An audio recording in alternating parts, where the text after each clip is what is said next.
Alright y'all, welcome back to the channel and to some more handgun testing, and today we've got another loading that we have not tested yet, and it's a pretty interesting one as well. I've seen a couple people test it with a few different mixed results, but I also haven't seen a ton of people do really good in-depth tests with these, or at least put them through their paces like I plan to do today, so we'll see how they do, because I think these might be a case of they're either going to work or they're going to be a little disappointing. I don't think we're going to see much in between. It is hot out here today, and I'm already sweating, but this is a test that I really wanted to run and see how they could actually do. So we're out here bearing the heat anyway to hopefully see some pretty nice results. But for the loads we're running, I brought out some of these, the Browning X-Point defense loads. These ones being the 9mm 147 grain hollow points. You can kind of see on the back here what they're intended to look like and kind of versus how they start. And back of the box says 1,000 feet per second for muzzle velocity. So a little bit on the lower side, but these are not a plus P load or anything like that. Regular old 147 grain 9mm. So is that velocity claim gonna line up with a little shorter, more EDC type of setup in a compact gun, and we're actually gonna be over it with our longer barrel? I don't know. Generally, I prefer 124 grain 9mm for my defensive applications, but if you can get a 147 to actually open up and expand and perform well in some gel blocks and stuff, then they would be a very nice performing load as well. That would certainly do the job. I think for a box of 20 of these, I paid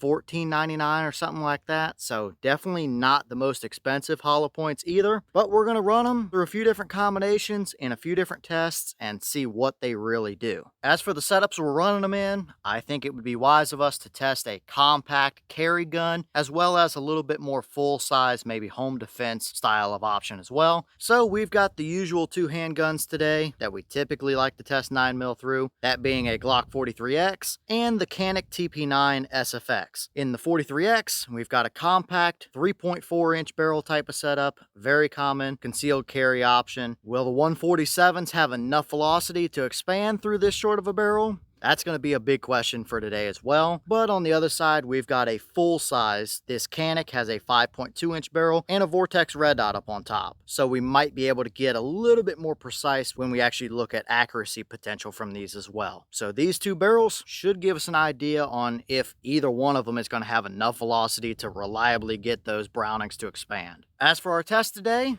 we're running it the same as we usually do with the handgun stuff. We'll start off getting some average muzzle velocities through the chronograph. We'll take 5 shots through each different barrel length and see what we get. And while we're doing that, I've got 2 torso silhouettes spray painted at 20 yards, and we're going to utilize those 5 shots to shoot for some potential accuracy grouping out of them as well. Obviously, take those with a grain of salt for whatever they mean to you, since there's so many variables in handgun accuracy in a test like this, but it's another data point we can look at. And then once we see average muzzle velocities and potential accuracy, then we'll move over to some ballistics gel and fire a round from each barrel into that and see what our terminal performance looks like. So first up, let's get some average muzzle velocities and some accuracy potential from both of our setups.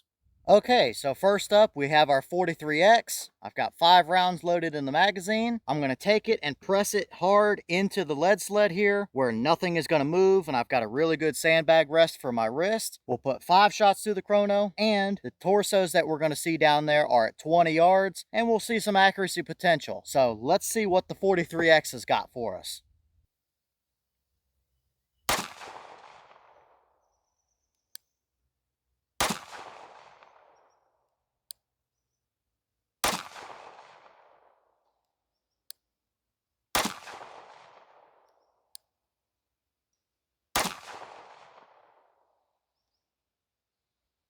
All right, so now, exact same thing with the Canik. 5 more rounds loaded up, a little bit longer of a barrel, so I'm sure we're going to see a velocity jump. But we've also got a red dot for some potential better accuracy, so let's see how the Canik performs.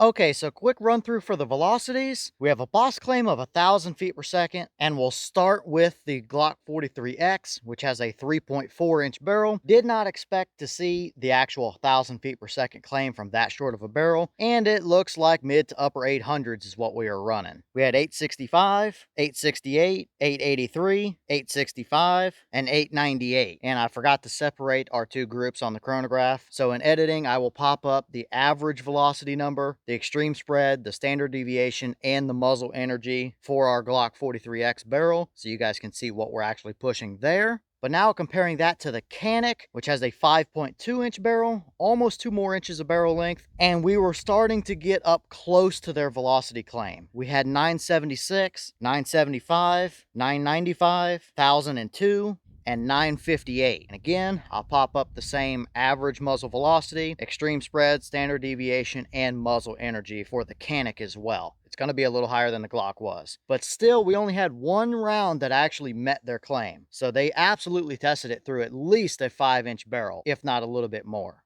Now, as for accuracy results, again, take these for what they might be worth to you, because there's so many variables from the gun to the ammo to me as a handgun shooter and the optic system that the gun has on it. The 43X has irons, the Canik has a red dot, and so on. But for 20 yards, we're not looking too bad here. Our 43X on the left gave us 5.25 inches of spread. We had 3 that were looking pretty good, and then 2 strung out a little to the right. I felt good about all my trigger pulls, but more than likely it was probably me, I would imagine, especially considering how consistent our actual Canik group was. That one being 1 7/8 inches for 5 shots at 20 yards. So these are not terribly inaccurate rounds, and I think we probably could have squeezed a little more out of our 43X group. So accuracy is plenty good enough as well. But now we need to see what they're going to do as far as terminal performance goes. And is upper 800s and upper 900s feet per second range enough to get these to actually expand? 147s in a 9mm can be a little touchy sometimes. If you've got enough behind them, then a lot of times they'll do kind of what they're supposed to. But if you don't, then they're going to struggle pretty heavily. So we've got the FBI ballistics gel test set up here. Blocks are a little bit cloudy, so it's about time to replace them, but we can still see what we need to see for today's testing. I do have the clothing barrier on the front as well, that being a layer of denim, a layer of fleece, and 2 little bit different thicknesses of cotton t-shirt. And these are 2 16-inch blocks of 10% gel. FBI is looking for between 12 and 18 inches of penetration, which should land us somewhere right about the split in these blocks ideally. So let's start with our 43X. Will the shorter barrel be enough to get these to expand? I have my doubts, but they may surprise us. So let's start with 43X and see how it does.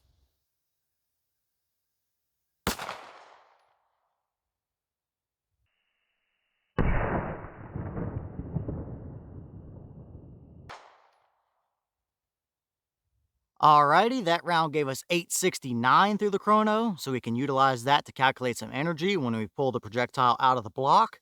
But as far as our gel performance goes, it did exactly what I was concerned with. We did indeed capture the bullet, but it did not do a single thing as far as expansion goes, it doesn't appear. We had a nice, pretty centered up entry on the block down there, carried a little, very small amount of a wound tract in the center of the first block, but nothing major, and that penetrated all the way out, continuing just a pencil hole until the bullet stopped just shy of the 2-foot mark. Looks like about 23.5 inches worth of penetration. And the bullet is sitting backwards in the gel there as well, with 0 expansion. So I was concerned with enough velocity coming into it for a 147 from that short of a barrel. So probably not enough velocity, maybe a little bit of bullet design, maybe the clothing barrier clogged it up just a little bit. Could be a multitude of factors, but not what you want to see as far as performance goes from that short of a barrel. So let's load another round in the longer barrel Canik, and maybe that extra 100-ish feet per second is going to be enough to get these to do what they're designed to. I still have my doubts, but maybe we'll be surprised.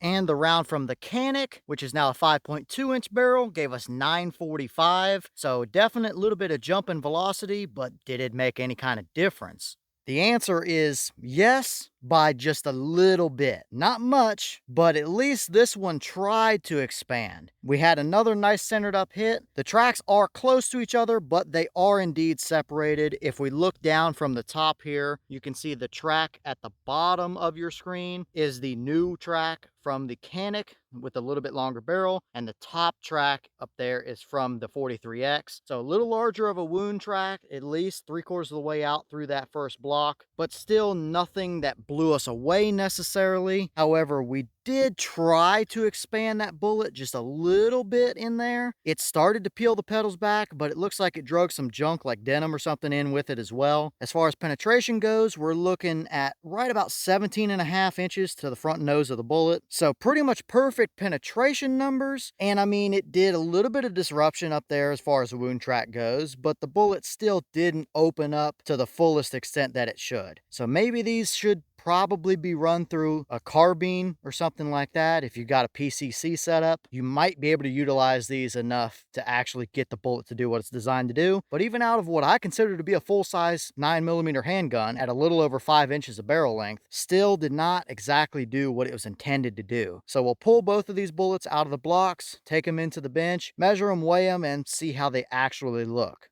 Okay, so here we are inside on the bench, and we can get a real good look at both of those bullets that we pulled from the gel. The bullet on the left came from the 43X. The bullet on the right came from the Canik. Both of them have a bunch of material clogged up in the nose, so that absolutely played a factor. That 43X bullet did absolutely zero. I mean, nothing at all as far as expansion goes. And the Canik with a little longer barrel tried to start peeling a little bit of jacket back, but the lead is still pretty much untouched with that cloth jammed in the nose. And I mean, this is what we started with. You can see, I mean, it is a pretty deep cavity, but it's got other stuff down in there as well. So maybe if they redesigned the nose a little bit, it would expand a little more, but just a little too much weight, moving a little bit too slow, and that's what we get. So not ideal performance, especially considering that that is what they are supposed to look like. And I mean, you see, that is not even remotely close to how they performed. As far as expansion goes, for the 43X bullet, we had none, but the actual shank of the bullet is .353, so that does make sense. Little tiny bit of squish down from the rifling of the barrel, but still 35 caliber, just like 9mm should be.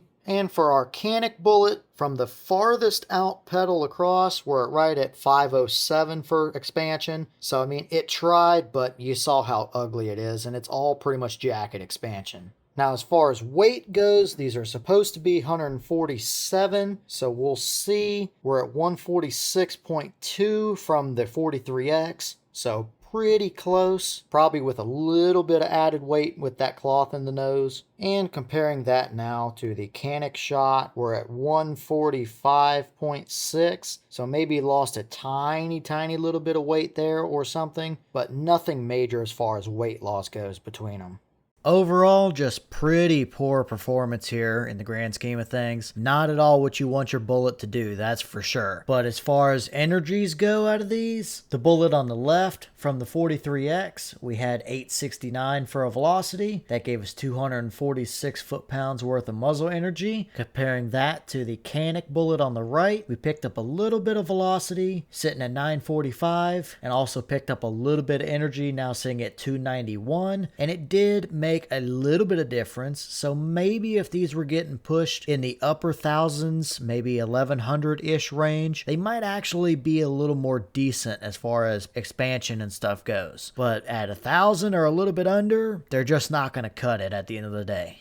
All right, well, what do we think about the performance overall for these Browning X-Point defense loads? I don't think it's exactly what we want to see. The 43X bullet did nothing for expansion and got a bunch of denim and stuff clogged in the front. Almost the same story, even with a full-length barrel in the Canik as well. Peeled a little bit of jacket back, and that was it. So accuracy looks, perfectly fine. Nothing to really complain about there. Velocities, they're still averaging a little bit shy of what the boss claims, even in the longer barrel, and clearly under 1,000 feet per second is not enough to get these bullets to do what they're intended to do. Like I just said a minute ago, maybe if you had some sort of a pistol carbine, then maybe you could get these to be a pretty decent loading. but a 147 that's not a perfect bullet design, especially from a compact handgun, is probably not the most ideal case scenario for a loading you should run in a defensive or everyday carry application. I have found that 124s or 124 plus P loads are probably a better option on average. So overall, it performed about like my concerns coming into it. Was it going to be enough velocity, and was the bullet design going to be good enough? And I don't know that it really was. So overall, not impressed for results. Definitely not something I would ideally use, although yeah, it would certainly be better than nothing and a sharp stick, but that's why you run a good quality bullet if you're trusting your life with it. Something like the HST, the Spear Gold Dot,